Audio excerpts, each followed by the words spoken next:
네, 안녕하세요. 코인알림TV입니다. 자, 영상 시작 전 안내 드리자면 조건 없이 무료 입장 가능한 코인 카톡방 운영하고 있습니다. 자, 비용 일절 없이 무료로 운영하고 있고 서로 소통하고 함께하는 방이니까 입장하셔서 정보 받고 싶다면 하단 링크 통해 문의 남겨주시면 됩니다. 자, 금일 영상은 이 비트코인 최신 이슈에 대해서 브리핑 진행해드릴 예정입니다. 제가 지난 영상에서 말씀드렸다시피 당분간은 이 비트코인이 20K 기준으로 또 박스권 장세가 형성될 거라고 말씀드렸는데 말씀드린 것처럼 현재 큰 시세 변동 없이 19K에서 21K 사이를 이제 왔다 갔다 하는 모습을 좀 볼 수 있습니다.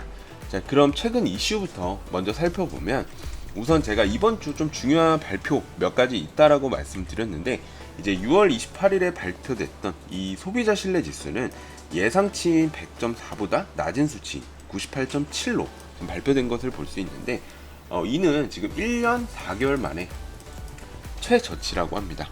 이 소비자 신뢰 지수는 그러니까 말 그대로 향후 소비자 지출을 예측하는 지표라고 보시면 되고요.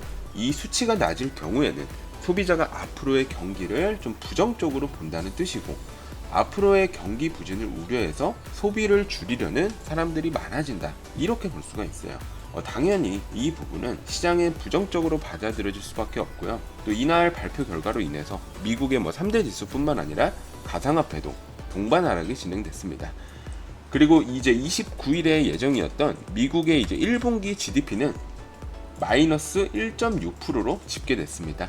또 1분기 개인 소비 지출 PCE는 이제 1.8%, 이제 PCE가 1.8% 증가한 것으로 최종 집계됐는데 이 개인 소비 지출은 미국 경제에서 3분의 2를 차지하고 있습니다. 애초에 이 개인 소비 지출은 잠정치 이제 3.1% 증가를 이제 기대하고 있었지만 1.8%가 증가하면서 예상보다 낮은 수치를 기록할 것으로 전망되면서 미국의 소비자들이 버티는 힘이 약해졌다는 것을 시사하고 있다고 볼 수가 있습니다.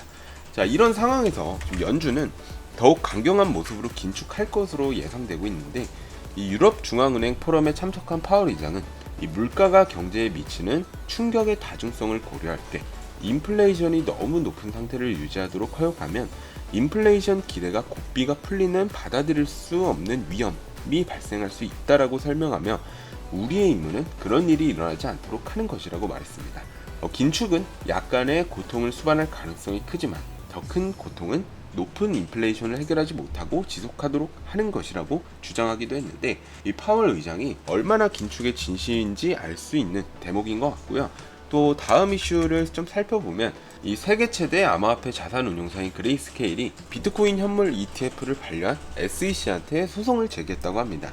SEC가 이 부분에서 주장을 하는 건 신청서에서 이 그레이스케일이 시장 조작 방지 및 기타 우려사항에 대해 충분한 답변을 내놓지 못했다고 하면서 반려했다라고 하는데 이에 그레이스케일은 비트코인 현물 ETF의 미국 시장 진출을 지속적으로 거부하려는 SEC 결정에 크게 실망을 했으며 동의하지 않는다라고 하면서 압도적으로 많은 미국 투자자들이 GBTC의 현물 ETF 전환을 바라고 있다. 우리는 모든 자원을 활용해 공정한 규제를 위한 노력을 지속할 것이라고 말했습니다.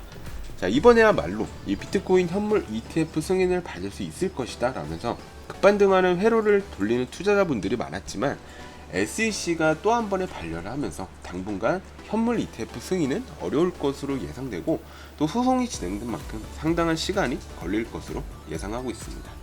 자, 그리고 마지막 이슈를 좀 살펴보면 암호화폐 헤지펀드인 3에로우즈 캐피탈이 우려했던 대로 결국 파산했다고 해요. 최근 이 테라와 또 루나의 폭락 사태로 유동성 위기를 겪어왔던 3에로우 캐피탈은 결국 파산했고 지난 이제 27일 영국령 버진 아일랜드의 법원에서 파산 선고를 받았다고 합니다.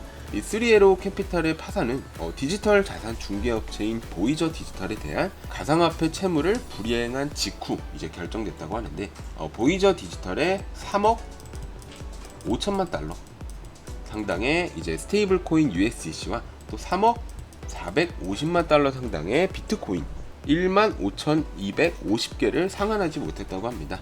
이에 글로벌 투자사 오완다의 에드워드 모야 선임 시장연구원은 3에로우 캐피털 파산에 대해 가상화폐 시장에 악재가 이어졌다면 3에로 캐피털의 붕괴가 시장에 더 큰 여파를 불러올 것이라는 우려가 커지고 있다고 분석했습니다. 자, 현재 이 시장 상태를 좀 보면 좀 그나마 호재로 작용할 수 있었던 이 그레이스케일의 현물 ETF도 SEC가 또 한 번의 승인 거부를 했고 나날이 악재만 쌓여가고 있는 상황이기 때문에 언제 투매 물량이 시장에 쏟아지면서 폭락장이 와도 이상하지 않을 장이라고 볼 수 있습니다. 저는 아직까지도 이 비트코인이 13,000달러 부근까지 하락할 것 같다라는 생각은 변함이 없기 때문에 현재 시장의 공격적인 관점보다 보수적인 관점으로 관망하고 있고, 영상 시청하시는 투자자분들도 제가 공유해드리는 내용 참고하시고 투자에 도움되길 바라며 금일 영상 여기서 마무리하도록 하겠습니다. 작년 12월 달부터 이 코인 시장이 불안한 장세가 유지되고 있어서 손해보시는 분들 많이 계실 텐데, 지금 같은 불안한 장에서 실시간으로 대응하기 어렵다 하시는 분들은 제가 운영하고 있는 코인 카톡방이 있습니다. 혼자서 그동안 어렵게 매매하셨던 분들은 하단 링크 통해 문의 남겨주시면 바로 입장 도움드리도록 하겠습니다. 자, 이번 영상 여기서 마무리하고 다음 영상에선 더 유익한 내용으로 찾아뵙도록 하겠습니다.